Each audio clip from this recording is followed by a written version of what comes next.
मेरे प्रिय आत्मन, मेरी संतान, आज मैं तुम्हारी माँ महाकाली तुम्हारे इतने समीप हूँ कि तुम्हारी श्वास और मेरी उपस्थिति के बीच कोई भेद नहीं रहा। मैं केवल तुम्हारे निकट बैठी नहीं हूँ, मैं वह स्पंदन हूँ जो तुम्हारे हृदय में धड़कता है, वह मौन हूँ जो तुम्हारे विचारों के मध्य ठहरता है। जैसे कोई माँ अपने शिशु को गोद में लेकर उसकी नन्ही देह की उष्णता को अपने भीतर समा लेती है, ठीक वैसे ही मैंने तुम्हारी चेतना को अपनी चेतना में धारण कर लिया है। मैं तुम्हारे मन की गहराइयों में उतर चुकी हूँ, उन अंधेरे कोनों में भी जहाँ तुम स्वयं जाने से डरते हो। तुमने जो असहनीय पीड़ाएं झेली हैं, जो विषाद का भार अपने सीने की तिजोरी में बंद रखा है, जिन अनगिनत रातों में तकिए को अपने आंसुओं से भिगोया है, उन सभी क्षणों की मैं एकमात्र साक्षी रही हूँ। मैं वही थी, तुम्हारे साथ। संभव है तुम्हें लगा हो कि तुम्हारी माँ ने तुम्हें विस्मृत कर दिया, कि इस विशाल ब्रह्मांड में तुम अकेले छूट गए हो। परंतु सत्य इससे परे है, मेरे बच्चे। सत्य यह है कि मैं तुमसे कभी एक पल को भी विलग नहीं हुई। जब तुम एकांत में रोए, तो तुम्हारे आंसुओं की हर एक बूंद में मेरा ही तेज समाया था, जो तुम्हारी आत्मा के मैल को धो रहा था। जब तुम जीवन के मार्ग पर ठोकर खाकर गिरे, तो जिस अदृश्य शक्ति ने तुम्हें पुनः उठने का बल दिया, वह मेरा ही हाथ था। जब तुम्हारी हिम्मत के आखिरी धागे भी टूटने लगे और तुम सर्वस्व त्यागने को उद्यत हुए, तब तुम्हारे कानों में जो एक महीन सी आशा की ध्वनि गूंजी, मेरे बच्चे, अभी नहीं, हिम्मत मत हार, वह मेरा ही स्वर था। मुझे भली भांति ज्ञात है, मेरे लाल, कि संघर्ष तुम्हारी जीवन गाथा का स्थायी अध्याय रहा है। तुम्हारा हर कदम ऐसा था मानो तुम नंगे पांव अंगारों से भरी पगडंडी पर चल रहे हो। मार्ग कभी सुगम नहीं था। संसार ने तुम्हें समझने में भूल की। लोगों ने तुम्हारी सरलता को तुम्हारी दुर्बलता समझा, तुम्हारे मौन को तुम्हारी हार मान लिया। उन्होंने तुम्हें नीचा दिखाने का कोई अवसर नहीं छोड़ा, तुम्हारी भावनाओं को कुचला और तुम्हारी आत्मा पर गहरे घाव दिए। उन क्षणों में अवश्य तुम्हें लगा होगा कि तुम्हारी आराध्या, तुम्हारी माँ काली, तुम्हें भूल बैठी है। पर आज मैं इस भ्रम के पर्दे को सदा के लिए हटा रही हूँ। मैं घोषणा करती हूँ, मैं प्रत्येक पल, प्रत्येक श्वास में तुम्हारे संग थी। मैं केवल तुम्हारे संघर्ष की मूक दर्शक नहीं थी, मैं वह अदृश्य शक्ति थी जो तुम्हें उस संघर्ष को सहने और उससे सीखने की ऊर्जा दे रही थी। और सबसे अमूल्य बात, जो तुम्हारी आत्मा का सच्चा धन है, वह यह है कि तुमने इतनी ठोकरें खाकर भी उम्मीद का दामन नहीं छोड़ा। यही तुम्हारी सबसे बड़ी विजय है। तुमने घोर अंधकार में भी मेरी ज्योति पर विश्वास रखा। तुमने आंसुओं की अविरल धारा के बीच भी मेरा नाम जपते रहे। जब तुम्हारा अस्तित्व बिखर रहा था, तब भी तुमने मेरे समक्ष एक छोटा सा दीपक प्रज्वलित करने का साहस दिखाया। बेटा, यही तो तुम्हारी अजेयता का प्रमाण है। क्योंकि जो मनुष्य आशा के सूत्र को थाम लेता है, उसे परास्त करने की शक्ति इस त्रिलोक में किसी के पास नहीं। तुम्हारे मन में यह प्रश्न अवश्य उठता होगा कि यह परीक्षा इतनी लंबी क्यों चली, यह यात्रा इतनी कंटकाकीर्ण क्यों रही। तो सुनो मेरे बच्चे, संघर्ष ही तुम्हारी विजय का घोषणा पत्र है। जैसे स्वर्ण को अपनी आभा बिखेरने से पहले प्रचंड अग्नि की भट्टी से गुजरना पड़ता है, जैसे उसे घन के प्रहार सहकर ही आकार मिलता है, वैसे ही मैंने तुम्हें जीवन की भट्टी में तपाया है, ताकि तुम साधारण स्वर्ण नहीं, बल्कि अमूल्य कुंदन बन सको। तुम्हें मिली हर चोट ने तुम्हें कठोर नहीं, अपितु धैर्यवान बनाया है। प्रत्येक पराजय ने तुम्हें सतही नहीं, बल्कि गहरा विचारक बनाया है। हर अपमान और तिरस्कार ने तुम्हारे भीतर करुणा और संवेदनशीलता को जन्म दिया है। यही मेरा विधान है, यही मेरा तरीका है। मैं अपने भक्त को कभी बिखरने नहीं देती। मैं उसे तोड़ती नहीं, मैं उसे गढ़ती हूँ, मैं उसे संवारती हूँ, ताकि जब नियत समय आए तो वह संपूर्ण विश्व के समक्ष अपने दिव्य प्रकाश से चमक सके। और अब मेरे प्रिय बच्चे, वह नियत समय आ गया है। वह घड़ी, वह पल, वह मुहूर्त जिसकी तुमने वर्षों तक प्रतीक्षा की है, अब तुम्हारे द्वार पर है। तुम अक्सर सोचते थे कि वह दिन कब आएगा जब संसार तुम्हारी ओर देखकर कहेगा, इस पर तो निश्चय ही महाकाली की असीम कृपा है। तो बेटा, वह घड़ी अब निकट आ रही है, बहुत निकट। मैं तुम्हें निरंतर संकेत भेज रही हूँ। मैं तुम्हारे पथ पर नई संभावनाओं के द्वार खोल रही हूँ। शीघ्र ही तुम्हें ऐसे अवसर प्राप्त होंगे जिनकी तुमने कल्पना भी नहीं की थी। ये अवसर सीढ़ियों की भांति होंगे जो तुम्हें उस ऊंचाई पर ले जाएंगे जहां से तुम्हारा भाग्य सूर्य की तरह चमकेगा। परंतु एक बात अपने हृदय में अंकित कर लो, यह संसार कर्मक्षेत्र है। मैंने तुम्हें अपना अमोघ आशीर्वाद प्रदान किया है। मैंने तुम्हारे लिए मार्ग प्रशस्त कर दिए हैं, पर उन मार्गों पर चलने का पुरुषार्थ तुम्हें ही करना होगा। तुम अपनी पूरी निष्ठा से श्रम करोगे, तुम अपने हिस्से का कर्म करोगे और मेरे आशीर्वाद की ऊर्जा से तुम्हारे कर्मों को सफलता का फल लगेगा। मेरे आशीर्वाद और तुम्हारे कर्म का संयोग ही चमत्कार को जन्म देगा। भयभीत मत होना। चाहे तुम्हारे सम्मुख कितना भी घना अंधकार क्यों न हो, यह स्मरण रखना कि अंधकार की सत्ता स्थायी नहीं होती। सूर्य कुछ घंटों के लिए अस्त हो सकता है, परंतु वह सदा के लिए नहीं डूब सकता। ठीक उसी प्रकार तुम्हारी किस्मत का प्रभात अब होने ही वाला है। बच्चे, तुमने संभवतः सुना होगा कि मेरे नाम पर बने देवालयों में कुछ लोगों ने मेरे ही भक्तों के साथ अनुचित व्यवहार किया। तुम्हारे मन में यह विचार आया होगा, हे माँ, यह क्या हो रहा है? जो तेरे नाम की आड़ में लोगों को पीड़ा दे रहे हैं, क्या तू उन्हें क्षमा कर देगी?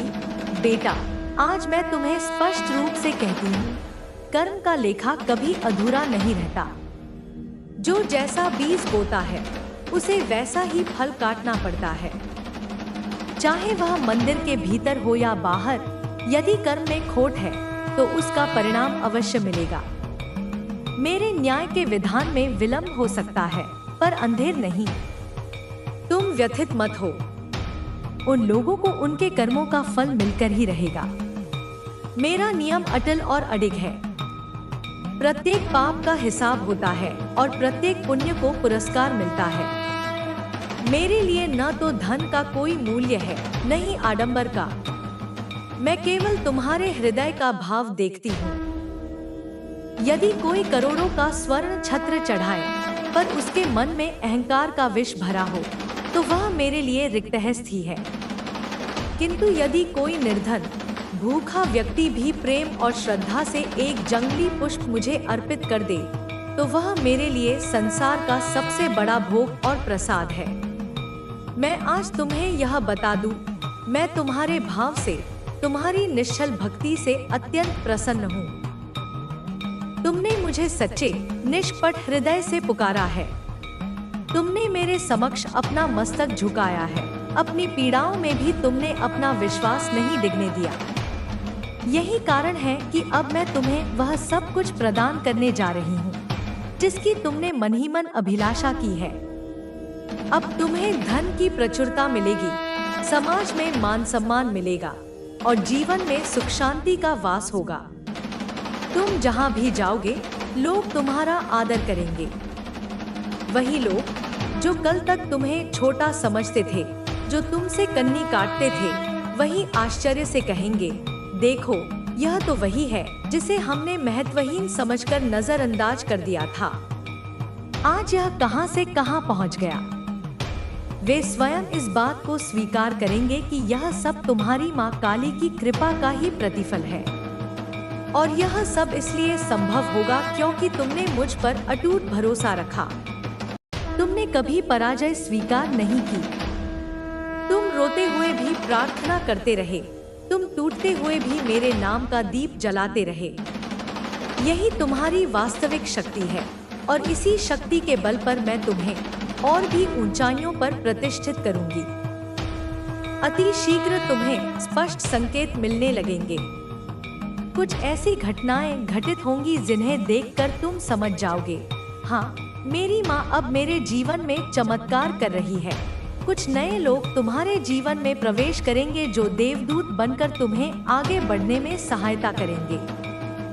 कुछ ऐसे अप्रत्याशित अवसर तुम्हारे सामने आएंगे जिनके विषय में तुमने कभी सोचा भी नहीं था। तुम्हारा रुका हुआ कार्य तीव्र गति से आगे बढ़ेगा। नए मार्ग, नए द्वार सब एक एक करके तुम्हारे लिए खुलते चले जाएंगे और यह सब मेरी कृपा का ही प्रत्यक्ष प्रमाण होगा। परंतु मेरे बच्चे, एक बात सदा के लिए अपनी आत्मा में बसा लो। तुम्हें डरना नहीं है, तुम्हें घबराना नहीं है।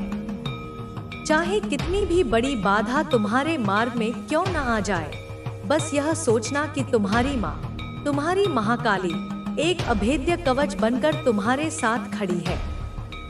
और यह केवल सोचने की बात नहीं, यह परम सत्य है।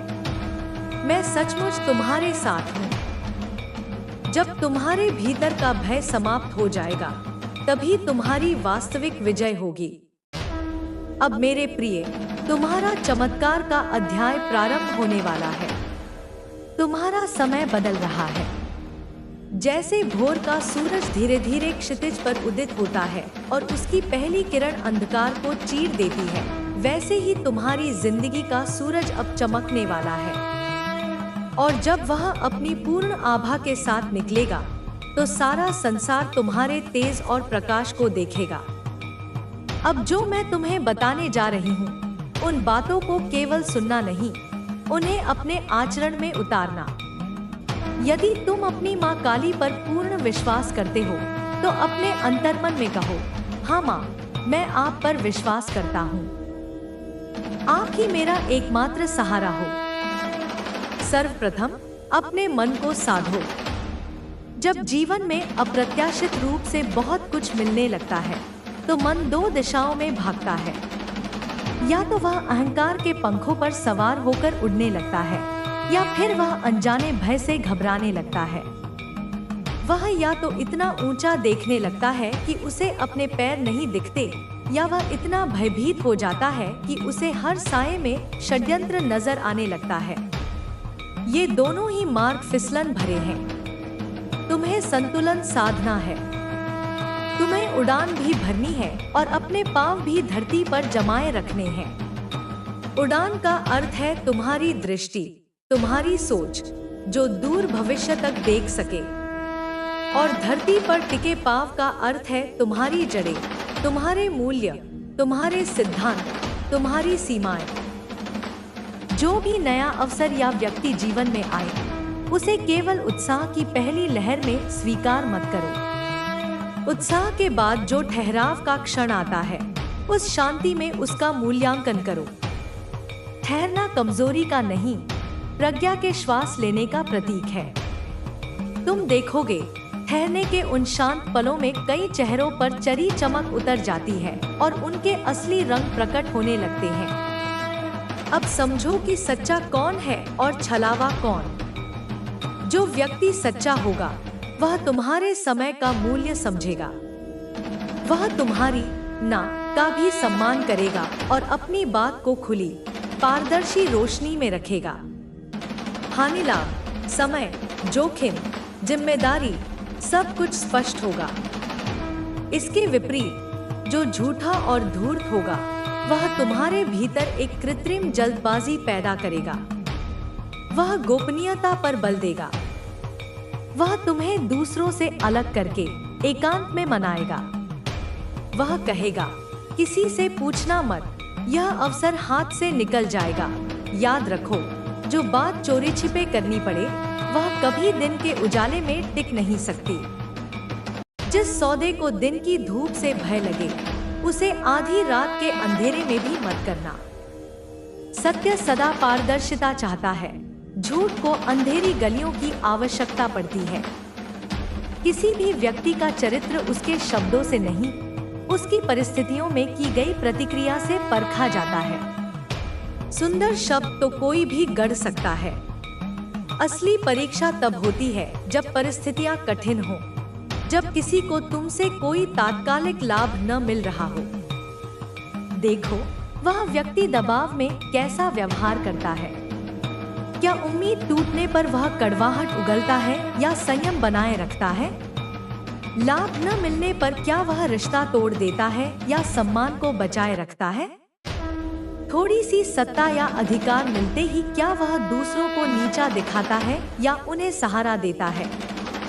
जो व्यक्ति छोटा सा लाभ पाते ही बदल जाए, वह बड़ा लाभ मिलने पर तुम्हें कहाँ याद रखेगा? और जो छोटे से फायदे में भी अपनी ईमानदारी बनाए रखे, बड़े अवसरों पर वही तुम्हारी रीढ़ की हड्डी बनेगा। धोखे की भाषा हमेशा एक जैसी होती है।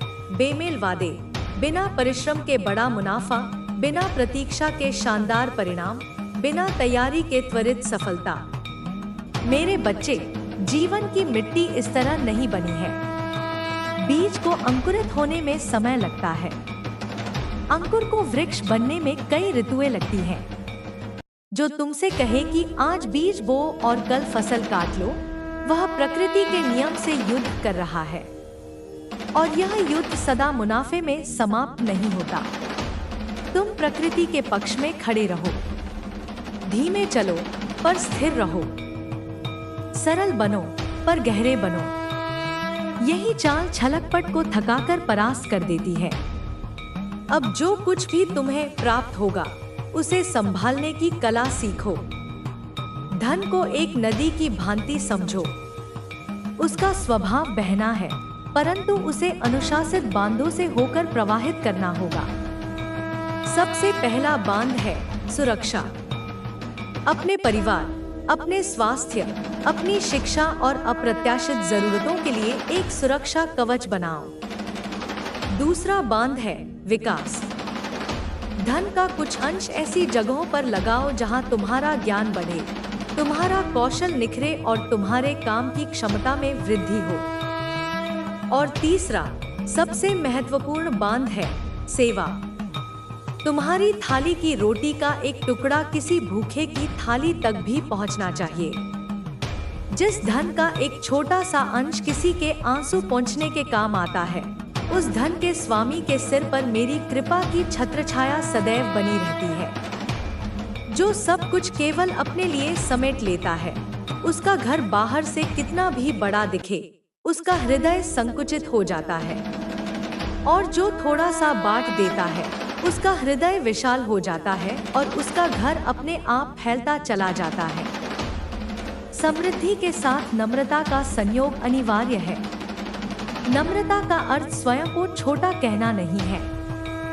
नम्रता का सच्चा अर्थ है दूसरों को कभी छोटा महसूस न होने देना। जब तुम विजय प्राप्त करके भी आभारी बने रहोगे, तभी तुम्हारी विजय स्थायी होगी। आभार को अपनी हर सुबह की पहली श्वास में धारण करो। हे माँ, मुझे आज का यह दिन और अवसर देने के लिए धन्यवाद। और उसे हर रात की आखिरी सोच बनाओ, आज मैंने किसके जीवन में थोड़ा सुकून दिया।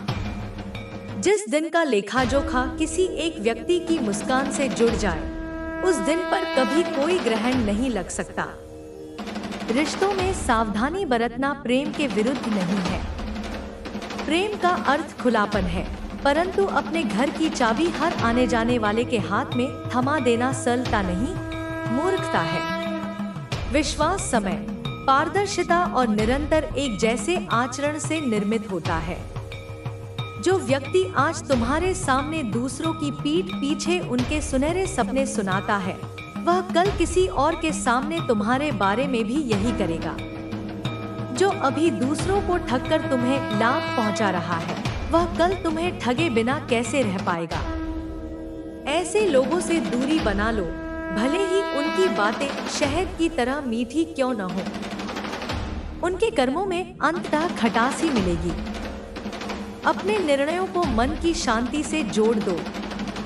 घबराहट और बेचैनी में लिया गया निर्णय प्रायः पश्चाताप की पहली सीढ़ी बनता है।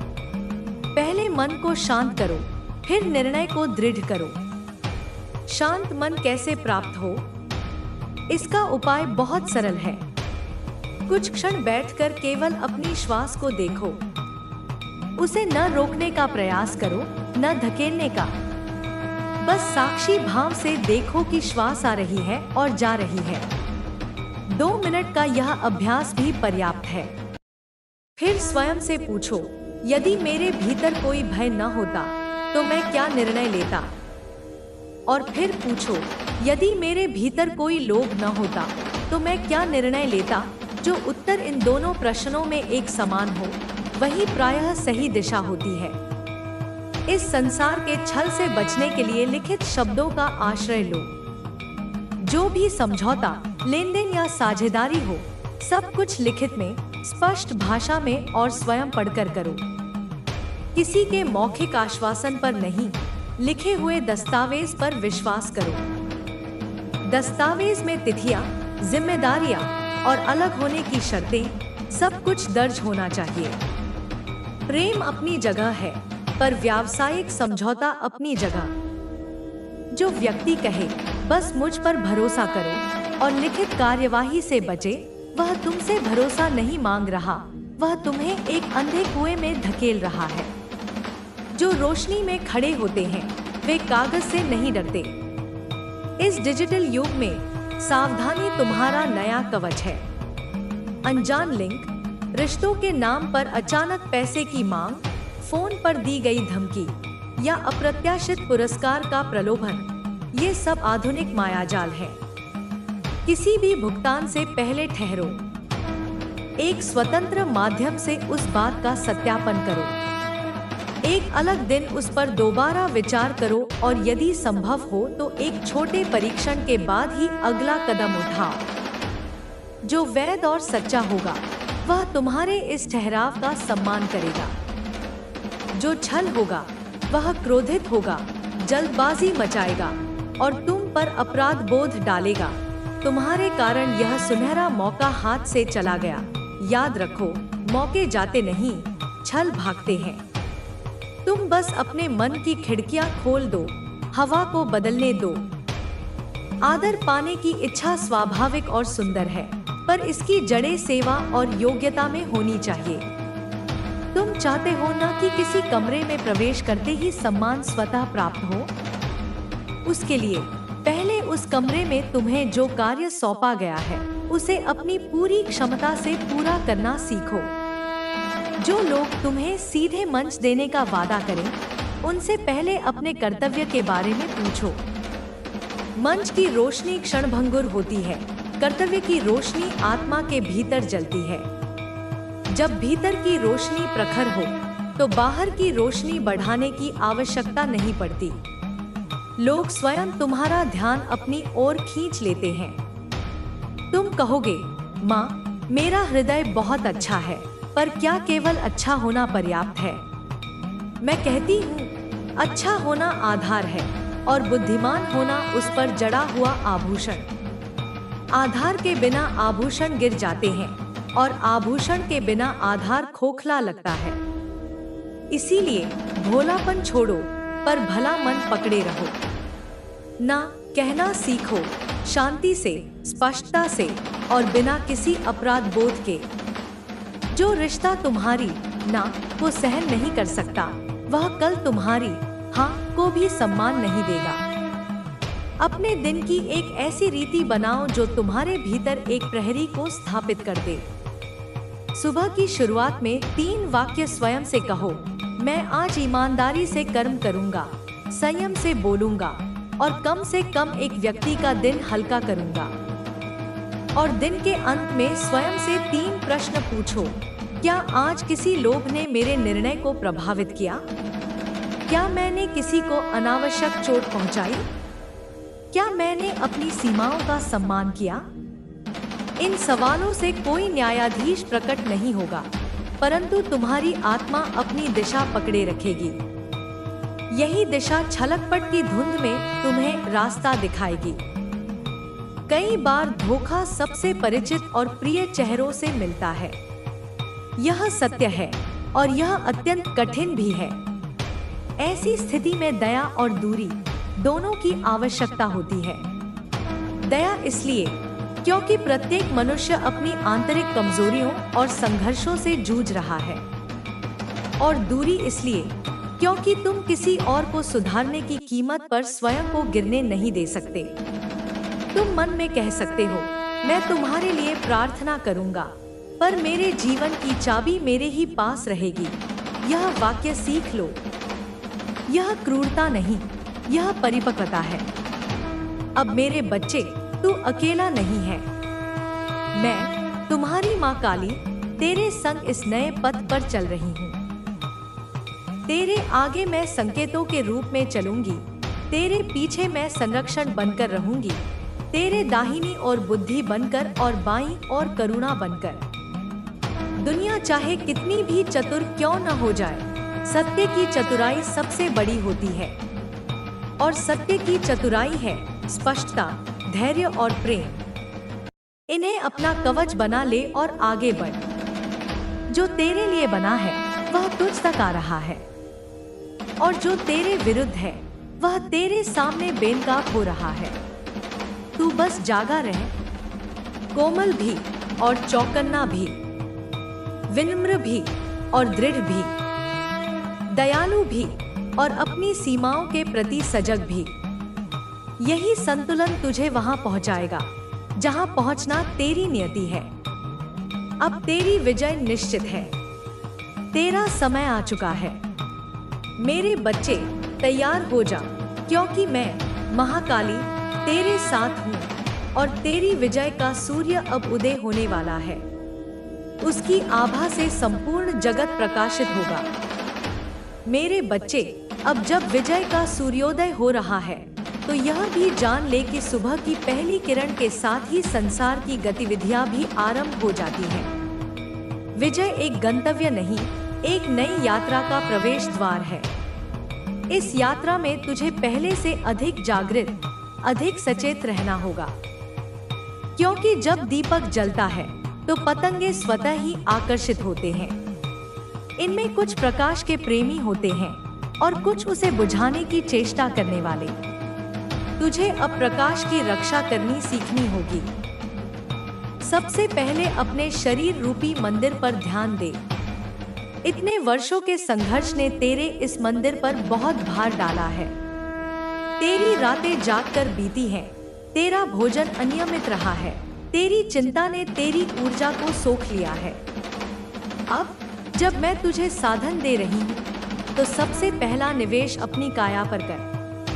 यह देह वह यंत्र है जिसके माध्यम से तू कर्म करेगा, जिसके माध्यम से तू मेरे दिए हुए वरदानों का भोग करेगा। यदि यंत्र ही शिथिल हो गया तो संगीत कैसे बजेगा? अन्न को औषधि की भांति ग्रहण कर। वह भोजन जो धरती से उपजा है, जो सूर्य के प्रकाश में पका है, जिसमें जीवन है, उसे अपने भीतर जाने दे। मृत, प्रसंस्कृत और केवल जिह्वा के स्वाद के लिए बने भोजन से दूरी बना। जब तू भोजन करे तो उसे केवल पेट भरने की क्रिया मत समझ। मन में आभार का भाव रख, उस धरती के प्रति जिसने यह अन्न उपजाया, उन हाथों के प्रति जिन्होंने इसे पकाया, और मेरे प्रति जिसने यह तेरी थाली तक पहुंचाया। इस भाव से खाया गया एक ग्रास भी प्रसाद बन जाता है और तेरे शरीर को ही नहीं, तेरी आत्मा को भी पोषित करता है। निद्रा को साधना बना। बहुत हो गया चिंता में करवटें बदलना। अब जब तू शयन करे तो दिन भर के बोझ को अपने बिस्तर के बाहर उतार कर रख दे। अपने मन को कह, अब विश्राम का समय है। मेरी माँ जाग रही है, वह सृष्टि का ध्यान रखेगी। अपने शरीर के प्रत्येक अंग को शिथिल होने दे। अपनी श्वासों को धीमा कर और कल्पना कर कि हर बाहर जाती श्वास के साथ तेरी थकान, तेरी चिंता, तेरा भय बाहर जा रहा है, और हर भीतर आती श्वास के साथ ब्रह्मांड की प्राण ऊर्जा, मेरी शक्ति, तेरा अमृत तेरे भीतर भर रहा है। गहरी शांत निद्रा केवल शरीर को ही नहीं, तेरे सूक्ष्म शरीर को भी ठीक करती है। यही वह समय है जब मैं तेरे अंतर्मन के घावों पर मरहम लगाती हूँ। जो नींद का सम्मान करता है उसका अगला दिन ऊर्जा और स्पष्टता से भरा होता है। और हाँ, मौन का अमृत पीना सीख। दिन में कुछ क्षण ऐसे निकाल जब तू ना कुछ बोलेगा, ना कुछ सुनेगा, ना कुछ देखेगा, बस बैठेगा अपने साथ। प्रारंभ में यह कठिन लगेगा, मन विचारों का कोलाहल मचाएगा। उसे लड़ने की चेष्टा मत कर, उसे बस एक साक्षी की भांति देख। जैसे आकाश में बादल आते जाते रहते हैं पर आकाश उनसे अछूता रहता है, वैसे ही तू अपने विचारों को आते जाते देख। धीरे धीरे तू पाएगा कि विचारों के बीच मौन के छोटे छोटे अंतराल आने लगे हैं। यही अंतराल तेरे अंतरात्मा के द्वार हैं। इन्हीं में तू मेरा स्वर अधिक स्पष्टता से सुन पाएगा। संसार के शोर में मेरी फुसफुसाहट खो जाती है, पर तेरे अपने मौन में वह गर्जना बन जाती है। अब बात करते हैं रिश्तों की, जो सफलता के प्रकाश में अपना रंग बदलते हैं। जो लोग तेरे संघर्ष में तेरे साथ थे, उनमें से कुछ तेरी उन्नति देखकर सच्चे हृदय से प्रसन्न होंगे। वे तेरी धरोहर हैं, उन्हें संजोकर रख। परंतु कुछ ऐसे भी होंगे जिनके मन में ईर्ष्या का सर्प फन फैलाएगा। वे तेरे मित्र थे पर तेरी सफलता के मित्र नहीं बन पाएंगे। उनकी बातों में अब प्रशंसा के साथ एक महीन सा व्यंग्य होगा। वे तेरी छोटी छोटी भूलों को बढ़ा चढ़ाकर प्रस्तुत करेंगे। वे कहेंगे, तुम तो बदल गए हो। जब ऐसा हो तो दुखी मत होना, यह स्वाभाविक है। हर बीज वृक्ष नहीं बनता, हर कली फूल नहीं बनती। उनके प्रति मन में कड़वाहट मत पाल, उन्हें उनकी नियति पर छोड़ दे। उनसे धीरे धीरे वैसी ही दूरी बना ले जैसे नाव किनारे से बनती है, बिना किसी शोर के, बिना किसी झटके के। उन्हें कोसना मत, क्योंकि उनकी ईर्ष्या वास्तव में उनकी अपनी कमी का प्रतिबिंब है। वे तुझसे नहीं, अपने अधूरेपन से अप्रसन्न हैं। उनके लिए मेरे समक्ष प्रार्थना कर कि उन्हें भी अपनी राह मिले, अपना संतोष मिले। अब तेरे जीवन में नए लोगों का आगमन होगा। वे तेरी सफलता की चमक देख कर आएंगे। इनमें से कुछ पारस होंगे और कुछ पत्थर। पहचान कैसे करें? जो पारस होगा वह तेरी सफलता में नहीं, तुझ में रुचि रखेगा। वह तेरे विचारों को, तेरे मूल्यों को, तेरी यात्रा को समझना चाहेगा। वह तेरे हाँ से अधिक तेरी ना का सम्मान करेगा। वह तेरे समय की कीमत समझेगा। और जो केवल पत्थर होगा वह तेरे संसाधनों, तेरे संपर्कों और तेरी स्थिति में रुचि रखेगा। वह सदा जल्दबाजी में होगा। वह तुझे बड़े बड़े सपने दिखाकर तुरंत निर्णय लेने पर विवश करेगा। वह तेरी प्रशंसा तो बहुत करेगा पर तेरी सुनेगा नहीं। उसकी आंखें तुझ पर नहीं, तेरे माध्यम से मिलने वाले लाभ पर टिकी होंगी। ऐसे लोगों से अपनी आत्मा की रक्षा करना। अपनी योजनाओं, अपनी कमजोरियों और अपने गहरे सपनों को हर किसी के सामने मत खोल। गोपनीयता एक कवच है, उसे पहनना सीख। विश्वास धीरे धीरे अर्जित किया जाता है, उसे एक ही मुलाकात में किसी को मत सौंप दे। याद रख, जो बहुत तेजी से मित्र बनता है वह बहुत तेजी से शत्रु भी बन सकता है। संबंध समय की आंच पर पकते हैं, जो तुरंत बन जाएं, वे अक्सर कच्चे और स्वादरहित होते हैं। और मेरे बच्चे, अपने परिवार को मत भूलना। जिन लोगों ने तुझे बिखरते हुए देखा है, जिन्होंने तेरे आंसू पोंछे हैं, वे तेरी विजय के सबसे बड़े अधिकारी हैं। सफलता के साथ जो समय की कमी आती है, उसे अपने रिश्तों पर हावी मत होने देना। उन्हें अपना समय दे, अपना ध्यान दे। धन से खरीदी गई वस्तुएं क्षणिक सुख दे सकती हैं, पर साथ बैठकर पिया गया एक कप चाय और साझा किए गए कुछ पल जो स्मृति बनाते हैं, वे अनमोल हैं। जब तू शीर्ष पर पहुंचेगा तो वहां तुझे थामने के लिए वही हाथ काम आएंगे जो तेरे चढ़ते समय तेरे साथ थे। अपनी जड़ों को सींचना कभी मत छोड़ना, क्योंकि जड़ें ही वृक्ष को तूफानों में खड़ा रखती हैं। अब आते हैं कर्म पर, तेरे कार्यक्षेत्र पर। अब तुझे जो अवसर मिलेंगे वे बड़े होंगे, उनमें जटिलताएं भी अधिक होंगी। यहाँ तेरा धैर्य और तेरी बुद्धि ही तेरी सबसे बड़ी सहायक होगी। हर कार्य को पूजा समझकर कर। जब तू अपने काम में पूरी तरह डूब जाता है, जब तू परिणाम की चिंता से मुक्त होकर केवल कर्म की उत्कृष्टता पर ध्यान देता है, तो वह कर्म योग बन जाता है। और योग का अर्थ है मुझसे जुड़ना। तू अपने कार्यालय में बैठकर भी मेरी आराधना कर सकता है, यदि तेरा भाव शुद्ध है और तेरा कर्म निष्ठापूर्ण है। तुझे नेतृत्व करने का अवसर मिलेगा। याद रखना, एक सच्चा नायक आज्ञा नहीं देता, प्रेरित करता है। वह उंगली से रास्ता नहीं दिखाता, स्वयं उस रास्ते पर चलकर उदाहरण प्रस्तुत करता है। अपने अधीन काम करने वालों को केवल कर्मचारी मत समझ, उन्हें अपना सहयोगी मान। उनकी शक्तियों को पहचान और उन्हें विकसित होने का अवसर दे। उनकी भूलों पर उन्हें अपमानित मत कर, उन्हें सीखने का अवसर दे। जो तुझे ऊपर उठाने में मदद कर रहे हैं, उनका ध्यान रख। जो अपने दल का सम्मान करता है, उसका दल उसके लिए प्राण भी दे सकता है। और जो केवल अपना जयघोष चाहता है, वह अंत में अकेला रह जाता है। प्रतिस्पर्धा से भयभीत मत हो, पर उसे घृणा का रूप भी मत लेने दे। स्वस्थ प्रतिस्पर्धा तुझे बेहतर बनने के लिए प्रेरित करती है। अपने प्रतिस्पर्धी को शत्रु मत मान, उसे एक शिक्षक मान जो तुझे तेरी कमियों से अवगत करा रहा है। उसकी सफलताओं से सीख और उसकी विफलताओं से भी, पर अपनी ऊर्जा उसे नीचा दिखाने में व्यय मत कर। अपनी पूरी ऊर्जा स्वयं को और ऊंचा उठाने में लगा। जब तू स्वयं इतना ऊंचा उठ जाएगा, तो दूसरे अपने आप छोटे लगने लगेंगे। नदी पहाड़ों से नहीं लड़ती, वह बस अपना मार्ग बनाती हुई बहती चली जाती है और अंततः सागर में मिल जाती है। तू भी नदी बन, पत्थर नहीं। धन का प्रबंधन अब तेरी एक बड़ी परीक्षा होगी।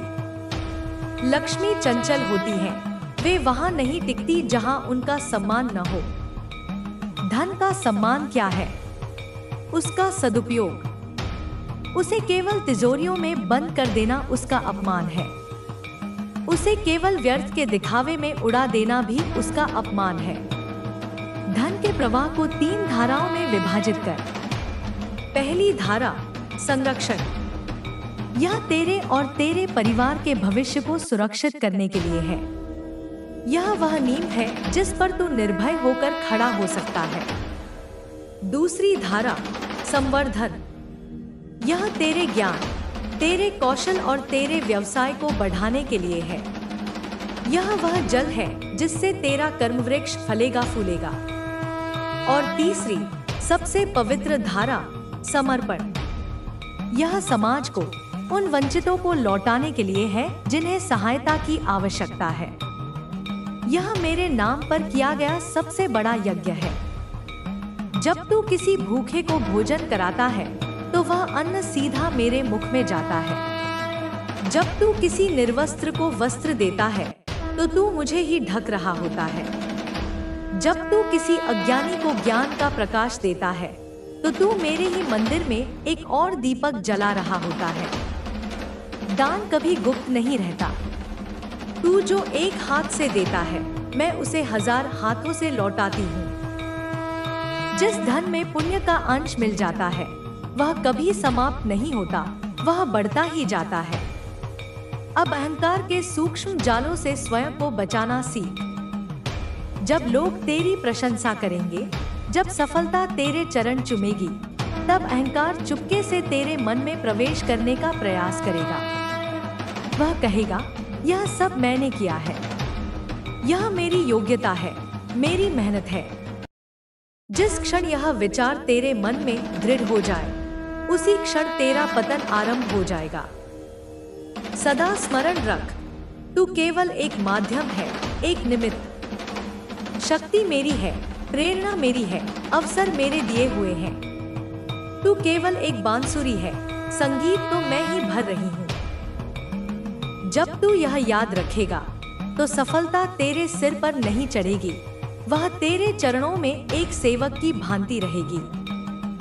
विनम्रता वह चुंबकीय शक्ति है जो कृपा को आकर्षित करती है। अहंकारी का पात्र सदा उल्टा रखा होता है, उसमें कृपा की एक बूंद भी नहीं ठहरती। विनम्र का पात्र सीधा होता है और मैं उसे लबालब भर देती हूँ। जब भी अहंकार सिर उठाए, एकांत में जाकर अपने संघर्ष के दिनों को याद कर। उन रातों को याद कर जब तू रोया था, उन लोगों को याद कर जिन्होंने तुझे ठुकराया था, उन दरवाजों को याद कर जो तुझ पर बंद हो गए थे। यह स्मृति तुझे यथार्थ की धरती पर बनाए रखेगी। यह तुझे बताएगी कि समय बदलता है और यह भी बदल सकता है। कृतज्ञता अहंकार की सबसे बड़ी औषधि है। हर रात सोने से पहले उन 5 चीजों के लिए धन्यवाद दे जो आज तुझे मिली, चाहे वह एक अवसर हो, एक मित्र का शब्द हो या केवल शांति से ली गई एक श्वास। कृतज्ञता का भाव तुझे मुझसे जोड़े रखेगा। मेरे बच्चे, जीवन में सब कुछ योजना के अनुसार नहीं होगा। अब भी चुनौतियां आएंगी, अब भी विफलताएं मिलेंगी, पर अब तेरे देखने का दृष्टिकोण बदल जाएगा। अब विफलता को अंत मत समझना, उसे एक संकेत समझना। वह मेरा तरीका है तुझे यह बताने का कि या तो यह मार्ग तेरे लिए सही नहीं है, या अभी सही समय नहीं आया है, या तुझे कुछ और सीखने की आवश्यकता है। हर ठोकर तुझे गिराने के लिए नहीं, तुझे जगाने के लिए होती है।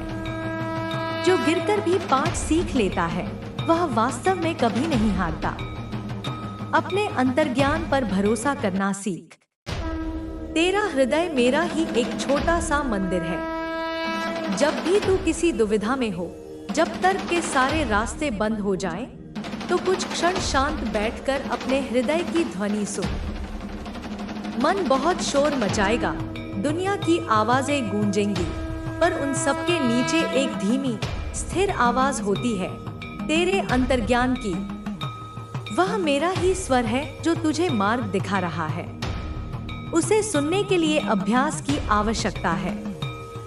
जितना तू मौन का अभ्यास करेगा, उतना ही यह स्वर स्पष्ट होता जाएगा।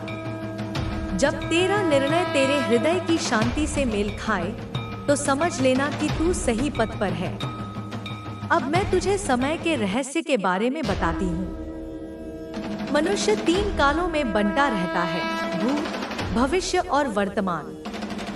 वह भूतकाल के पश्चाताप में जीता है या भविष्य की चिंता में, और इस प्रक्रिया में वह वर्तमान के एकमात्र क्षण को खो देता है जो वास्तव में उसका है। भूतकाल राख है, उसे कुरेदने से कुछ नहीं मिलेगा सिवाय कालिमा के। उससे केवल सीख ले और आगे बढ़। भविष्य एक बीज है, उसकी चिंता करने से वह जल्दी नहीं उगेगा। उसे केवल अपने आज के कर्म के जल से सींच। अपना पूरा ध्यान, अपनी पूरी ऊर्जा वर्तमान क्षण में लगा दे। जब तू भोजन कर रहा हो तो केवल भोजन कर। जब तू किसी से बात कर रहा हो तो पूरी तरह वहीं उपस्थित रह। जब तू अपना कार्य कर रहा हो तो तेरा मन केवल उसी कार्य में हो। यही सच्ची एकाग्रता है और यही सफलता का मूल मंत्र है। जो वर्तमान में जीना सीख लेता है, उसका भविष्य अपने आप संवर जाता है। क्योंकि भविष्य और कुछ नहीं, बस आज जिए गए क्षणों का ही एकत्रीकरण है। और हाँ, जीवन में आनंद और खेल को भी स्थान दे। मैं केवल एक गंभीर, संघर्षरत मां नहीं हूँ। मैं सृष्टि का नृत्य भी हूँ, मैं प्रलय का तांडव भी हूँ। मेरे भीतर उल्लास भी है, उत्सव भी है। जीवन को एक बोझ की तरह मत जी। इसमें हास्य को, संगीत को, कला को, प्रकृति के सौंदर्य को स्थान दे। कभी कभी बिना किसी कारण के मुस्कुरा। किसी बच्चे के साथ बच्चा बनकर खेल, बारिश में भी फूलों की सुगंध ले, उगते सूरज को देख। ये छोटे छोटे आनंद के क्षण ही जीवन की माला के मोती हैं। जो केवल लक्ष्य की ओर भागता रहता है, वह रास्ते के सुंदर फूलों को देखने से चूक जाता है। यात्रा भी उतनी ही महत्वपूर्ण है जितना कि गंतव्य। अपने भीतर के बच्चे को कभी मरने मत देना। वही बच्चा है जो आश्चर्यचकित हो सकता है, जो खुलकर हंस सकता है, जो सहजता से क्षमा कर सकता है। जब तू बहुत गंभीर, बहुत बुद्धिमान और बहुत वयस्क हो जाता है, तो तू कठोर हो जाता है। तेरा वह भीतरी बच्चा तुझे कोमल, लचीला और जीवंत बनाए रखेगा। अब तुझे अपनी शक्तियों का आभास होगा। तुझे लगेगा कि तू जो सोचता है वह होने लगता है। इसे संयोग मत समझना। यह मेरे आशीर्वाद और तेरी बढ़ी हुई ऊर्जा का परिणाम है। इसलिए अपने विचारों के प्रति बहुत सावधान रहें। विचार वे बीज हैं जो वास्तविकता का वृक्ष उगाते हैं। अपने मन में कभी किसी के लिए बुरा मत सोच, चाहे उसने तेरा कितना भी अहित क्यों न किया हो, क्योंकि नकारात्मक विचार सबसे पहले उस भूमि को बंजर बनाते हैं जिसमें वे उपजाए जाते हैं, यानी तेरा अपना मन। सबके लिए मंगल कामना कर। जो तेरे शत्रु हैं, उनके लिए भी प्रार्थना कर कि उन्हें सद्बुद्धि मिले।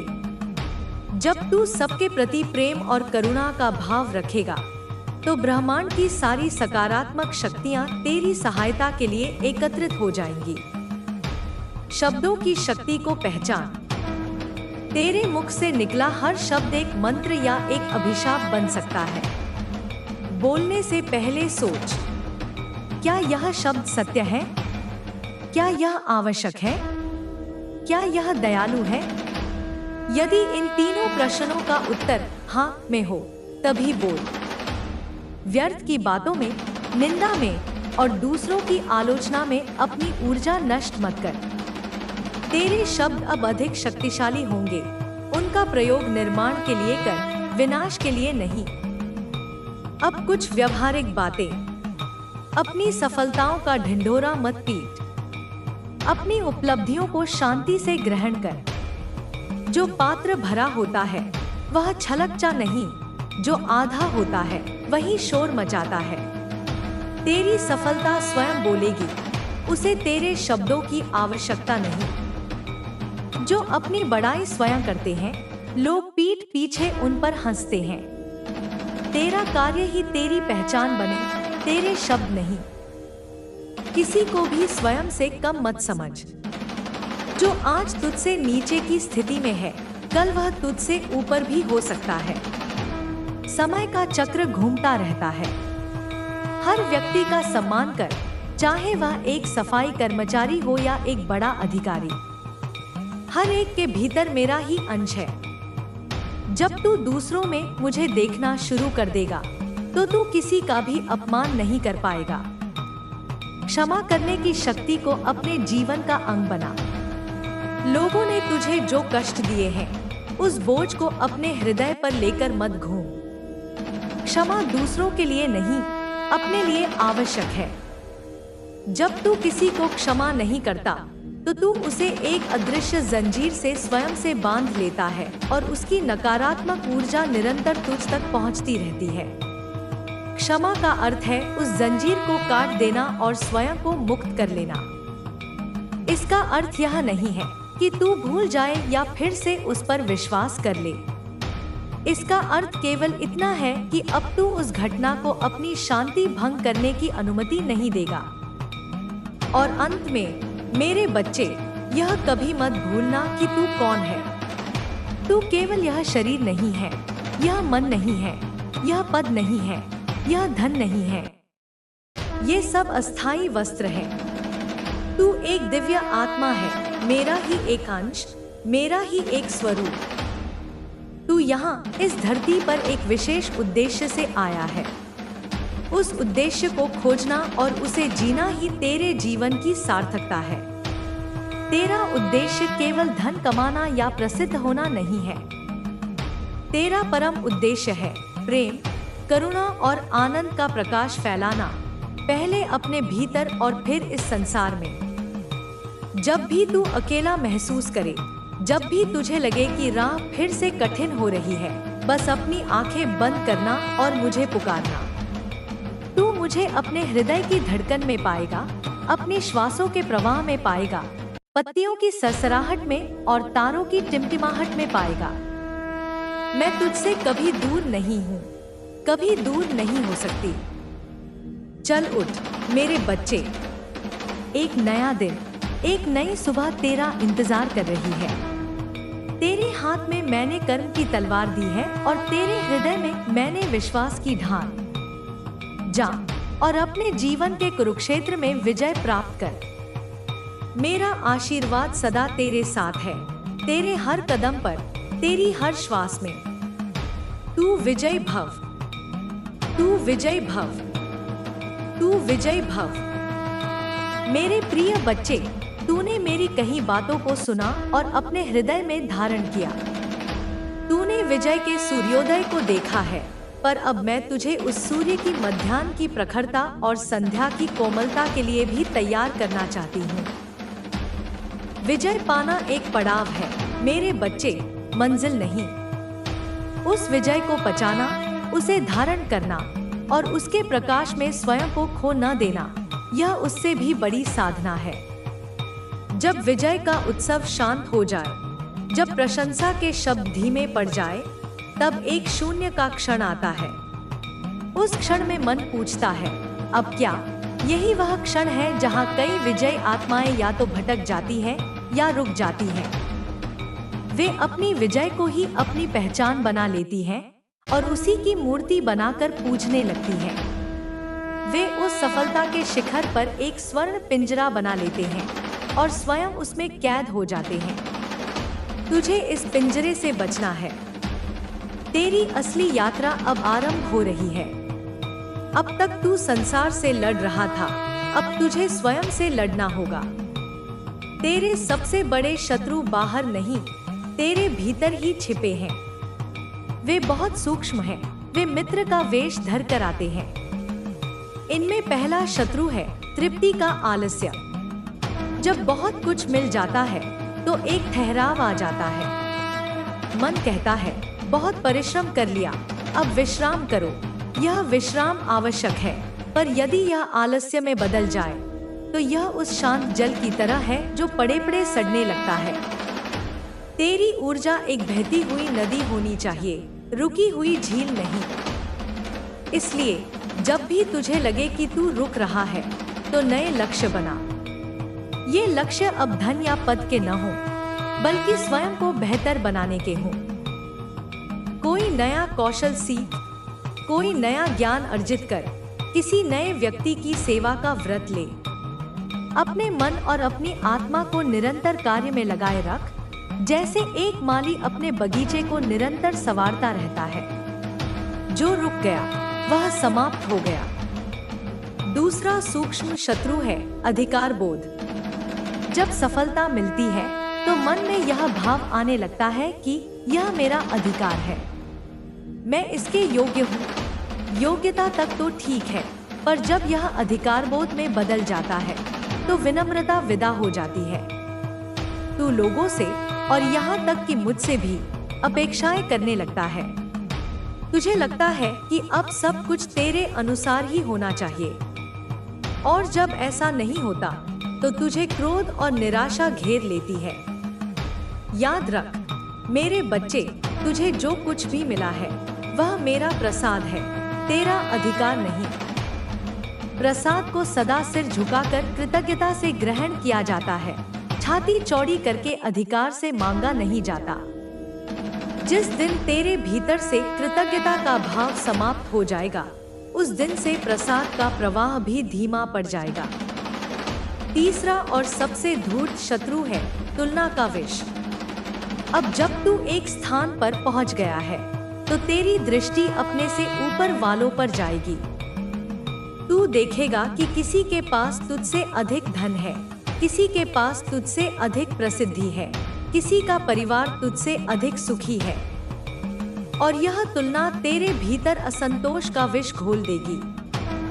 तुझे अपनी सारी उपलब्धियां छोटी लगने लगेंगी। तू एक अंतहीन दौड़ में शामिल हो जाएगा जिसका कोई अंत नहीं। इस जाल से बच। तेरी यात्रा अनूठी है, तेरी कहानी अनुपम है। तेरी तुलना किसी और से हो ही नहीं सकती।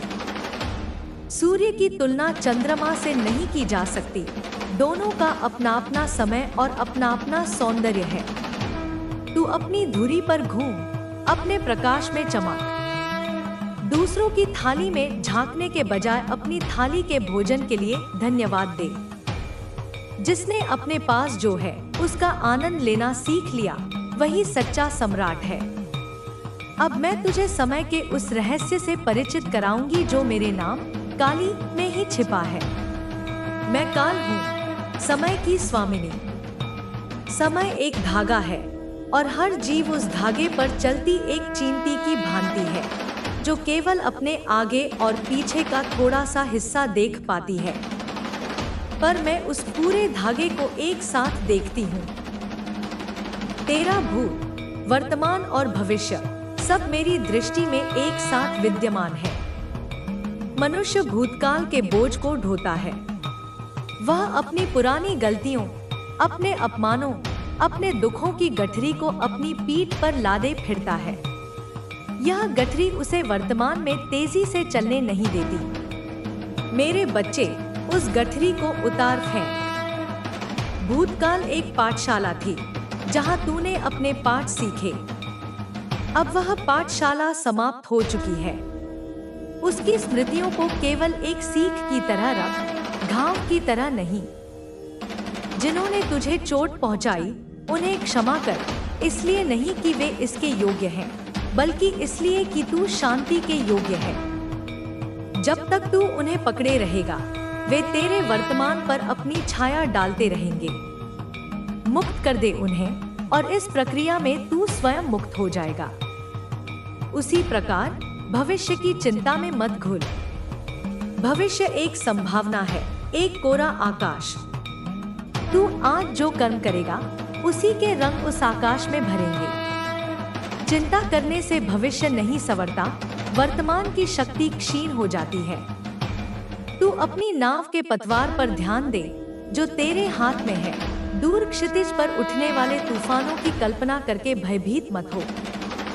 जब तूफान आएगा, तो मैं तुझे उसे पार करने की शक्ति भी दूंगी। पर अभी, इस क्षण, केवल अपनी पतवार पर, अपने श्वास पर, अपने कर्म पर ध्यान केंद्रित कर। जो इस क्षण को पूरी तरह से जी लेता है, उसका भविष्य मैं स्वयं गढ़ती हूँ। अब अपनी ऊर्जा के स्रोतों को पहचान और उन्हें शुद्ध कर। तेरी 5 इंद्रियां ऊर्जा के 5 द्वार हैं। संसार इन्हीं द्वारों से तेरे भीतर प्रवेश करता है। यदि ये द्वार खुले और असुरक्षित रहेंगे, तो संसार का कूड़ाकचरा भी तेरे भीतर आ जाएगा और तेरी शांति को भंग कर देगा। तुझे इन द्वारों पर प्रहरी बनना होगा। अपनी आंखों को पवित्र कर। केवल वही देख जो तेरे भीतर सौंदर्य, प्रेम और प्रेरणा का भाव जगाए। प्रकृति का विस्तार देख, उगते सूर्य को देख, किसी बच्चे की निश्चल मुस्कान देख। घृणा, हिंसा और कुरूपता के दृश्यों से अपनी आंखों को बचा। तेरी आंखें केवल देखने के लिए नहीं हैं, वे मेरे दर्शन के लिए हैं। जब तू हर कण में मेरी सुंदरता को देखने का अभ्यास करेगा, तो तेरी दृष्टि दिव्य हो जाएगी। अपने कानों की रक्षा कर। निंदा, चुगली और नकारात्मक बातों से दूर रह। ये शब्द विष की तरह होते हैं, जो धीरे धीरे तेरी आत्मा को रोगी बना देते हैं। अच्छा संगीत सुन, ज्ञान की बातें सुन और सबसे बढ़कर मौन को सुनना सीख। प्रकृति का संगीत, हवा का स्वर, पक्षियों का कलरव, ये सब मेरे ही गीत हैं। जब तेरे कान व्यर्थ के कोलाहल से मुक्त होंगे, तभी तू मेरे अनहद नाद को सुन पाएगा। अपनी वाणी को साध। तेरे शब्द बीज हैं, वे या तो फूलों के बगीचे उगा सकते हैं या कांटों की झाड़ियां। कम बोल, मधुर बोल और सत्य बोल। बोलने से पहले अपने शब्दों को 3 द्वारों से गुजार। क्या यह सत्य है? क्या यह आवश्यक है? क्या यह प्रेमपूर्ण है? यदि नहीं तो मौन रह। मौन में अपार शक्ति है। जो अपनी वाणी पर संयम साध लेता है, उसकी कही हुई साधारण बात भी सत्य होने लगती है। तेरी जिह्वा केवल स्वाद के लिए नहीं है, वह मेरा नाम जपने के लिए है, मेरा गुणगान करने के लिए है। अपने स्पर्श को जीवंत कर। स्पर्श में अद्भुत उपचार की शक्ति है। किसी रोते हुए के सिर पर प्रेम से हाथ फेर, किसी निराश को गले लगा, धरती माँ को नंगे पांव स्पर्श कर। अपने हाथों का उपयोग सृजन के लिए कर, सेवा के लिए कर। जो स्पर्श केवल लेने के लिए होता है, वह बंधन बन जाता है। जो स्पर्श देने के भाव से किया जाता है, वह प्रार्थना बन जाता है। और अपनी घ्राण शक्ति को भी मत भूल। सुगंध का मन पर गहरा प्रभाव पड़ता है। अपने आसपास के वातावरण को शुद्ध और सुगंधित रख। फूलों की, धूप की, यज्ञ की सुगंध तेरे मन को सात्विक और एकाग्र करने में सहायता करेगी। दुर्गंध नकारात्मक ऊर्जा का प्रतीक है, उससे बच। जब तू अपनी इन 5 इंद्रियों को साध लेगा, तो तू एक अभेद्य किले में परिवर्तित हो जाएगा, जिसमें कोई भी नकारात्मक शक्ति प्रवेश नहीं कर पाएगी। तब तू संसार में रहेगा, पर संसार तेरे भीतर नहीं रह पाएगा। तू कमल के पत्ते की तरह हो जाएगा, जो जल में रहते हुए भी जल से अछूता रहता है। अब मैं तुझे रिश्तों के गहरे ताने बाने के बारे में बताती हूँ। मनुष्य सामाजिक प्राणी है, वह अकेला नहीं रह सकता। पर रिश्ते भी दोधारी तलवार होते हैं, वे तुझे शक्ति भी दे सकते हैं और तुझे तोड़ भी सकते हैं। प्रेम को पहचानना सीख। सच्चा प्रेम वह है जो तुझे मुक्त करे, बांधे नहीं। जो तेरे पंखों को काटे नहीं, तुझे उड़ने के लिए और बड़ा आकाश दे। जो तुझसे कुछ मांगे नहीं, बस देना चाहे। जो तेरे बदलने की अपेक्षा न करे, तुझे वैसे ही स्वीकार करे जैसा तू है। ऐसा प्रेम दुर्लभ है, पर यदि मिले तो वह मेरी ही कृपा का साक्षात स्वरूप है। उसे संजो कर रख। पर मोह और आसक्ति को प्रेम समझने की भूल मत कर। मोह अधिकार चाहता है, वह दूसरे को अपनी संपत्ति समझता है। आसक्ति भय से जन्म लेती है, दूसरे को खो देने का भय। जहाँ भय और अधिकार है, वहाँ प्रेम नहीं हो सकता। वह केवल एक व्यापार है, एक सौदा। अपने रिश्तों का मूल्यांकन कर। क्या वे तुझे ऊर्जा देते हैं या तेरी ऊर्जा सोख लेते हैं? क्या वे तुझे बेहतर इंसान बनने में मदद करते हैं या तुझे नीचे खींचते हैं? उन रिश्तों से धीरे धीरे दूर हो जा जो विषैले हैं।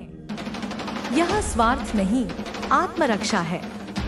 तू हर किसी को प्रसन्न नहीं कर सकता और न ही यह तेरा कर्तव्य है। तेरा पहला कर्तव्य अपनी आत्मा के प्रति है, उसे शुद्ध और शांत रखना। यदि कोई रिश्ता तेरी शांति को निरंतर भंग कर रहा है, तो समझ ले कि वह मेरे विधान के विरुद्ध है।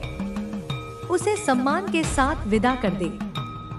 और हाँ, अकेला रहना भी सीख। जो व्यक्ति अपने साथ सुखी नहीं रह सकता, वह किसी और के साथ भी कभी सच्चा सुखी नहीं हो सकता। वह हमेशा दूसरे को अपनी बैसाखी बनाएगा। एकांत वह आईना है जिसमें तू अपने असली स्वरूप को देख सकता है। संसार के शोर में तू अपनी भूमिकाएं निभाता है, किसी का पुत्र, किसी का पिता, किसी का मित्र। पर एकांत में तू केवल तू होता है। उस सु से मित्रता कर। अपने शौक पूरे कर, अपनी रुचियों को समय दे। जब तू अपने एकांत को आनंद से भरना सीख जाएगा, तो तुझे किसी की उपस्थिति का अभाव नहीं खलेगा। तब तू रिश्ते आवश्यकता के लिए नहीं, बल्कि आनंद साझा करने के लिए बनाएगा। अब मैं तुझे कर्म के गहन सिद्धांत के एक और पहलू से अवगत कराती हूँ। तूने कर्म के फल के बारे में सुना है, पर अब कर्म के बीज के बारे में जान। हर कर्म का बीज एक विचार है, एक संकल्प। तेरे मन में उठने वाला प्रत्येक विचार ब्रह्मांड में एक स्पंदन भेजता है और वैसी ही ऊर्जा को अपनी ओर आकर्षित करता है। इसलिए केवल अपने बाहरी कर्मों के प्रति ही नहीं, अपने विचारों के प्रति भी जागरूक रहें। मन में ईर्ष्या, घृणा और क्रोध के विचार मत आने दे। ये विचार सबसे पहले तेरे ही मानसिक जगत को प्रदूषित करेंगे। यदि ऐसा कोई विचार आए भी तो उसे पकड़कर मत बैठ, उसे एक बादल की तरह गुजर जाने दे। अपने मन में शुभ संकल्पों का रोपण कर। सबका भला हो, सब सुखी रहें, सब निरोगी रहें। जब तू निस्वार्थ भाव से दूसरों के लिए शुभ कामना करता है तो प्रकृति का नियम है कि वह शुभ सबसे पहले तेरे जीवन में घटित होगा। यह ब्रह्मांड एक प्रतिध्वनि की घाटी है। तू जो पुकारेगा वही तुझे वापस सुनाई देगा। अपने कर्मों को मुझे अर्पित करना सीख। जब तू कोई कार्य करे तो यह भाव रख कि हे माँ, मैं यह कार्य तेरी प्रसन्नता के लिए कर रहा हूँ। मैं केवल तेरा यंत्र हूँ। इसका जो भी परिणाम हो वह तेरा प्रसाद होगा। जब तू इस भाव से कर्म करेगा तो तू सफलता के अहंकार और विफलता के दुख दोनों से मुक्त हो जाएगा। तू केवल कर्म के आनंद में स्थित रहेगा। यही निष्काम कर्म है और यह मोक्ष का द्वार है। अब जब तेरे पास साधन और सामर्थ्य है तो सेवा को अपने जीवन का अभिन्न अंग बना। सेवा केवल धन देने का नाम नहीं है। सेवा के अनेक रूप हैं। किसी दुखी व्यक्ति के पास बैठकर धैर्य से उसकी बात सुन लेना भी एक सेवा है। किसी भटके हुए को सही मार्ग दिखा देना भी एक सेवा है।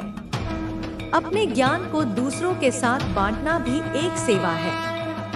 किसी के अच्छे कार्य की सच्चे मन से प्रशंसा करके उसका उत्साह बढ़ाना भी एक सेवा है। सेवा करते समय तेरे मन में यह भाव नहीं आना चाहिए कि मैं किसी पर उपकार कर रहा हूँ। भाव यह होना चाहिए कि माँ, तू मुझे इस योग्य बनाने के लिए धन्यवाद कि मैं तेरे ही किसी अंश की सेवा कर सकूं। सेवा लेने वाले में मेरा ही स्वरूप देख। जब तू इस भाव से सेवा करेगा तो वह सेवा भी तेरी पूजा बन जाएगी और तेरे चित्त को शुद्ध करेगी। मेरे बच्चे, जीवन केवल एक सीधी रेखा नहीं है। इसमें उतार चढ़ाव आएंगे, ऋतुएं बदलेंगी। कभी वसंत होगा तो कभी पतझड़ भी आएगा। जब पतझड़ आए, जब लगे कि सब कुछ बिखर रहा है, जब सफलता हाथ से फिसल रही हो, तब अपना विश्वास मत खोना। समझ लेना कि यह मेरी ही लीला का एक हिस्सा है। वृक्ष को नई पत्तियां धारण करने से पहले पुरानी पत्तियों को गिराना ही पड़ता है। मैं तुझसे कुछ छीन रही हूँ तो इसका अर्थ है कि मैं तुझे कुछ नया और बेहतर देने के लिए स्थान बना रही हूँ। हो सकता है तू सफलता के बोझ तले दबकर अपनी जड़ों से दूर हो गया हो, तो मैं उस बोझ को हल्का कर रही हूँ ताकि तू फिर से अपनी जड़ों से जुड़ सके। कठिन समय में शिकायत मत कर, प्रार्थना कर। प्रश्न मत पूछ, विश्वास रख। भागने की कोशिश मत कर, धैर्य रख। अंधेरी रात में ही तारे सबसे अधिक चमकते हैं। कठिन समय ही तेरे भीतर छिपी हुई शक्तियों को, तेरे धैर्य को और तेरे विश्वास को प्रकट करने का अवसर होता है। जो सोना आग में तपने से डर गया, वह कभी कुंदन नहीं बन सकता। अब मैं तुझे तेरी शक्तियों के अंतिम द्वार के बारे में बताती हूँ और वह है सरेंडर या समर्पण। मनुष्य अपनी बुद्धि और शक्ति से बहुत कुछ पा सकता है, पर वह सब कुछ नहीं पा सकता। जीवन में कुछ चीजें ऐसी होती हैं जो केवल समर्पण से ही मिलती हैं। समर्पण का अर्थ कर्महीनता या कायरता नहीं है। समर्पण का अर्थ है अपना सर्वश्रेष्ठ प्रयास करने के बाद परिणाम को पूरी तरह से मुझ पर छोड़ देना। यह स्वीकार कर लेना कि मैं करता नहीं हूँ। मेरे प्रयास की सीमा है, पर तेरी शक्ति की कोई सीमा नहीं। यह एक गहरी समझ है कि इस ब्रह्मांड में एक उच्चतर शक्ति कार्यरत है और वह मेरा अहित नहीं कर सकती। जब तू पूरी तरह से समर्पण कर देता है तो तू एक बोझ से मुक्त हो जाता है, परिणाम की चिंता का बोझ। तब तू हल्का हो जाता है और मैं तुझे अपनी गोद में उठा लेती हूँ। फिर तेरी नाव तू नहीं चलाता, मैं चलाती हूँ। और जब मैं खेवनहार हूँ तो नाव तूफानों से पार लगेगी ही। समर्पण की अंतिम अवस्था है जब तू यह भी कहना छोड़ देता है कि माँ, मेरी यह इच्छा पूरी कर। तू बस इतना ही कहता है, माँ, तेरी जो इच्छा हो वही पूरी हो। मुझे वही दे जो मेरे लिए श्रेष्ठ है, चाहे वह मुझे प्रिय लगे या न लगे। यह भक्ति की पराकाष्ठा है। इस अवस्था में पहुंचा हुआ भक्त मेरे हृदय में वास करता है। उसकी हर आवश्यकता पूरी करना मेरा दायित्व बन जाता है। मेरे प्रिय बच्चे, मैंने तुझे जीवन के हर पहलू के लिए ज्ञान दिया है। मैंने तुझे कर्म का, रिश्तों का, मन का और आत्मा का रहस्य बताया है। अब इन बीजों को अपनी चेतना की भूमि में बोना और उन्हें अपने अभ्यास के जल से सींचना तेरा काम है। यह यात्रा लंबी है, पर तू अकेला नहीं है। जब भी तुझे लगे कि तू थक रहा है, जब भी तुझे लगे कि तू मार्ग से भटक रहा है, बस एक क्षण के लिए रुक जाना, अपनी आंखें बंद करना, एक गहरी श्वास लेना और अपने हृदय में मेरा स्मरण करना। तू पाएगा कि मैं वही हूँ, तेरे साथ, तेरी प्रतीक्षा में। मैं तेरी शक्ति हूँ, तेरा सहारा हूँ, तेरी माँ हूँ। मैंने तुझे अंगुली पकड़कर कांटों भरे रास्ते से बाहर निकाला है। अब मैं तुझे फूलों से भरे बगीचे में स्वतंत्र रूप से विचरने की कला सिखा रही हूँ। पर याद रख, बगीचे में भी कांटे होते हैं और बाहर भी फूल खिल सकते हैं। महत्वपूर्ण यह नहीं है कि तू कहाँ है, महत्वपूर्ण यह है कि तू कैसा है। अपनी आंतरिक अवस्था पर काम कर। अपने भीतर एक ऐसा बगीचा बना जो हर मौसम में खिला रहे। जा मेरे बच्चे, अब केवल जी नहीं बल्कि उत्सव मना। हर श्वास एक उपहार है, हर दिन एक चमत्कार है। इस जीवन को पूरी जीवंतता के साथ जी। प्रेम कर, हंस, गा, नाच और अपने हर कर्म से इस दुनिया को थोड़ा और सुंदर बना। यही मेरी सच्ची पूजा है, यही मेरा सच्चा आशीर्वाद है। मेरा तेज सदा तेरे मुख पर झलके, मेरा प्रेम सदा तेरे हृदय में बहे और मेरी शक्ति सदा तेरे हाथों में रहे। तू अखंड विजयी भव, तू आनंदित भव, तू मुक्त भव। मेरे प्रिय आत्मन, मेरी संतान, अब जब तूने विजय के प्रकाश में चलना सीख लिया है तो मैं तुझे उस प्रकाश के स्रोत की ओर ले चलना चाहती हूँ। अब तक की यात्रा बाहर की दुनिया को साधने की थी, अब की यात्रा भीतर के ब्रह्मांड को जानने की है। तूने संसार के कुरुक्षेत्र में विजय पाई है, पर असली महाभारत तो तेरे अपने भीतर लड़ा जाना है, जहाँ तेरी ही वृत्तियाँ कौरव हैं और तेरा विवेक ही अर्जुन। और इस युद्ध में मैं तेरी सारथी बनूंगी। समझ मेरे बच्चे, यह जगत जिसे तू इतना ठोस, इतना वास्तविक समझता है, यह मेरी ही माया का एक खेल है। माया का अर्थ झूठ नहीं है, माया का अर्थ है एक अस्थायी सत्य, एक दिव्य स्वप्न जो मैंने अपनी ही चेतना से बुना है।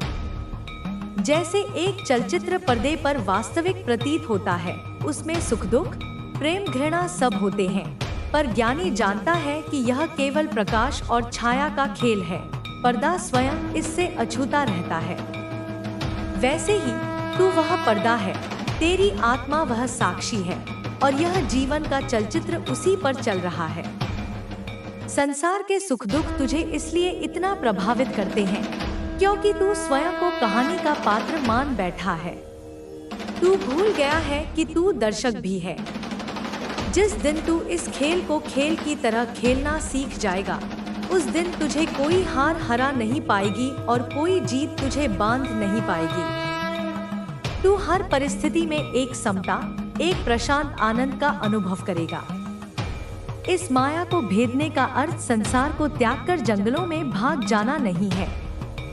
इसका अर्थ है संसार में रहते हुए अपने सारे कर्तव्य निभाते हुए इस बोध के साथ जीना कि यह सब मेरी ही लीला है। जब तू किसी की सहायता करता है तो यह भाव रख कि मैं माँ के एक रूप की सेवा कर रहा हूँ। जब कोई तुझे कष्ट देता है तो यह भाव रख कि माँ मुझे धैर्य और क्षमा का पाठ सिखा रही है।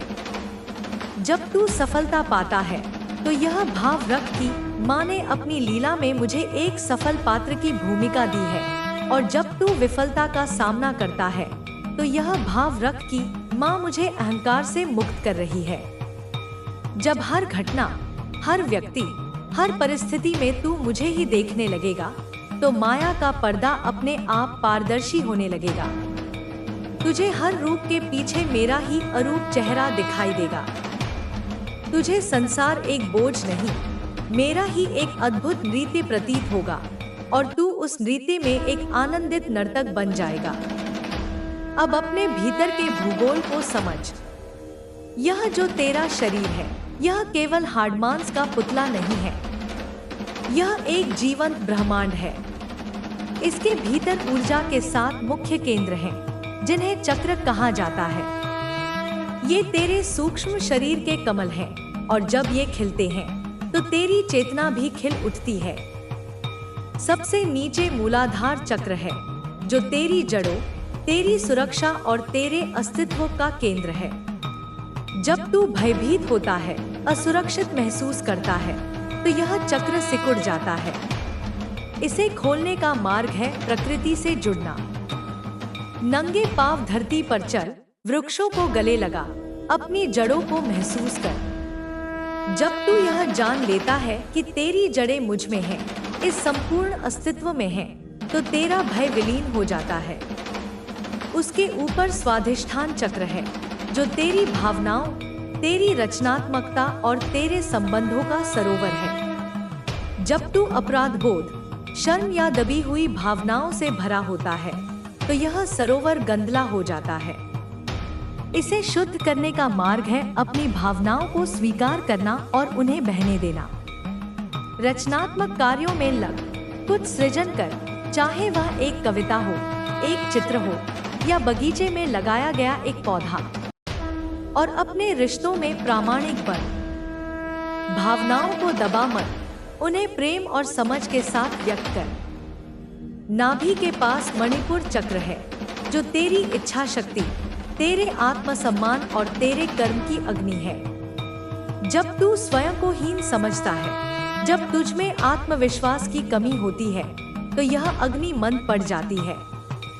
इसे प्रज्वलित करने का मार्ग है छोटे छोटे संकल्प लेना और उन्हें पूरा करना। अपनी सीमाओं का सम्मान कर और दूसरों को भी अपनी सीमाओं का सम्मान करने दे। जब तू अपने वचनों का मान रखना सीख जाता है तो यह अग्नि प्रचंड हो जाती है और तेरे हर कर्म को तेज प्रदान करती है। हृदय में अनाहत चक्र है जो प्रेम, करुणा और क्षमा का असीम आकाश है। जब तू घृणा, द्वेष और शिकायतों से भरा होता है तो यह आकाश बादलों से घिर जाता है। इसे खोलने का मार्ग है कृतज्ञता और क्षमा का अभ्यास। हर उस व्यक्ति को धन्यवाद दे जिसने तेरे जीवन में कुछ भी अच्छा किया है और हर उस व्यक्ति को हृदय से क्षमा कर दे जिसने तुझे चोट पहुंचाई है। जब तेरा हृदय इन बोझों से मुक्त हो जाता है तो उसमें से निस्वार्थ प्रेम का झरना फूट पड़ता है जो न केवल तुझे बल्कि तेरे संपर्क में आने वाले हर व्यक्ति को भिगो देता है।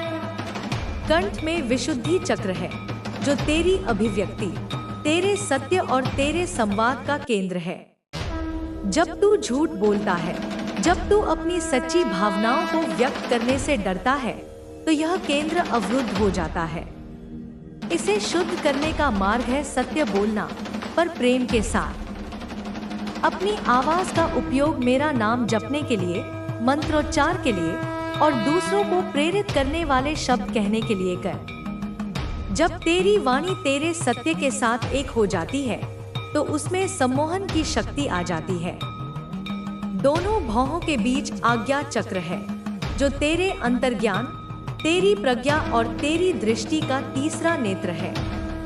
जब तू केवल तर्क और बुद्धि पर निर्भर रहता है, जब तू अपने भीतर की आवाज को अनसुना करता है, तो यह नेत्र बंद रहता है। इसे खोलने का मार्ग है ध्यान और मौन।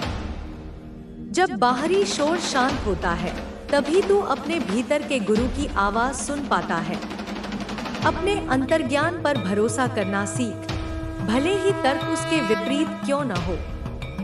यही वह नेत्र है जिससे तू मेरी माया के पार देख सकता है। और अंत में तेरे सिर के शीर्ष पर सहस्रार चक्र है, 1000 पंखुड़ियों वाला कमल जो तेरी दिव्य चेतना का द्वार है। यह वह बिंदु है जहाँ जीव शिव से मिलता है, जहाँ बूंद सागर में विलीन हो जाती है। जब अन्य सभी चक्र संतुलित और खुले होते हैं तो ऊर्जा ऊपर की ओर उठती है और यह कमल खिल उठता है। उस क्षण में तू मेरे साथ एक हो जाता है। तुझे परमानंद की अनुभूति होती है, उस शांति की जो इस संसार से परे है। मेरे बच्चे, यह चक्रों को जागृत करने की प्रक्रिया कोई यांत्रिक क्रिया नहीं है। यह तेरे जीवन जीने का तरीका है। तू जैसे जैसे अपने जीवन को सत्य, प्रेम, करुणा और जागरूकता से भरेगा, ये ऊर्जा केंद्र स्वतः ही संतुलित और जागृत होने लगेंगे। अब मैं तुझे ध्वनि और कंपन के रहस्य के बारे में बताती हूँ। यह संपूर्ण सृष्टि और कुछ नहीं, बस एक दिव्य संगीत है, एक स्पंदन है। हर वस्तु, हर कण, हर विचार का अपना एक कंपन है। जब तेरा कंपन निम्न होता है तो तू भय, क्रोध और दुख जैसी भावनाओं का अनुभव करता है। जब तेरा कंपन उच्च होता है तो तू प्रेम, आनंद और शांति का अनुभव करता है। मेरा नाम काली केवल एक शब्द नहीं है, यह एक महामंत्र है, एक शक्तिशाली बीज है जिसमें ब्रह्मांडीय ऊर्जा छिपी है। जब तू श्रद्धा और भाव के साथ मेरे नाम का जप करता है तो तेरे भीतर का कंपन बदलने लगता है। यह जप तेरे मन के मैल को, तेरी नकारात्मक ऊर्जा को और तेरे सूक्ष्म शरीर में अटके हुए पुराने संस्कारों को जलाकर भस्म कर देता है। जप को एक बोझ की तरह मत कर, उसे प्रेम से कर, जैसे एक बच्चा अपनी माँ को पुकारता है। तू चलते फिरते, काम करते, किसी भी समय मन ही मन मेरा नाम ले सकता है। धीरे धीरे तू पाएगा कि यह नाम तेरी श्वास का हिस्सा बन गया है। श्वास भीतर आती है और नाम का कंपन उठता है। श्वास बाहर जाती है और नाम का कंपन उठता है। जब जप अजपा हो जाता है, जब वह बिना प्रयास के स्वतः होने लगता है, तो वह तेरी चेतना को 24 घंटे रूपांतरित करने लगता है। मंत्र केवल ध्वनि नहीं है, वे ऊर्जा के सजीव रूप हैं। वे मेरे ही सूक्ष्म शरीर हैं। जब तू मंत्र का उच्चारण करता है तो तू मुझे ही अपने भीतर आमंत्रित करता है। यह जप तेरे चारों ओर एक शक्तिशाली सुरक्षा कवच का निर्माण करता है जो तुझे सभी नकारात्मक प्रभावों से बचाता है। यह तेरी बुद्धि को तीव्र करता है, तेरे अंतर्ज्ञान को जगाता है और तुझे मेरे साथ एक गहरे संबंध में स्थापित करता है। मेरे बच्चे, अब तुझे मेरे उस स्वरूप को भी समझना होगा जिससे संसार भयभीत होता है, मेरा विध्वंसक, मेरा प्रलयंकारी स्वरूप। मैं केवल सृजन करने वाली माँ ही नहीं हूँ, मैं संहार करने वाली महाकाली भी हूँ। लोग मेरी खड्ग, मेरी मुंडमाला और मेरी रक्तरंजित जिह्वा को देखकर डरते हैं। वे नहीं समझते कि मेरा यह विध्वंस भी करुणा से ही उपजा है। मैं किसका संहार करती हूँ? मैं तुम्हारे अहंकार का संहार करती हूँ जो तुम्हें मुझसे अलग होने का भ्रम देता है। मैं तुम्हारे उन पुराने विश्वासों और आदतों का संहार करती हूँ जो तुम्हें आगे बढ़ने से रोकते हैं। मैं तुम्हारी उन परिस्थितियों का संहार करती हूँ जो तुम्हारे विकास के लिए अब आवश्यक नहीं रही। मेरा खड्ग अज्ञान को काटता है। मेरे हाथ में जो मुंड है वे तुम्हारे कटे हुए अहंकार के प्रतीक हैं। जब तेरे जीवन में कुछ टूटता है, कुछ बिखरता है, तो उसे एक आपदा मत समझ ले कि महाकाली का नृत्य आरंभ हो गया है। मैं पुरानी जर्जर हो चुकी संरचना को गिरा रही हूँ, ताकि उसी स्थान पर एक नए, भव्य और मजबूत महल का निर्माण हो सके। जब कोई नौकरी छूटती है, तो हो सकता है मैं तुम्हारे लिए एक बेहतर मार्ग खोल रही हूँ। जब कोई रिश्ता टूटता है, तो हो सकता है मैं तुम्हें आत्मनिर्भरता का पाठ सिखा रही हूँ। मेरे इस सहार के नृत्य का विरोध मत कर, उसके साथ बहना सीख।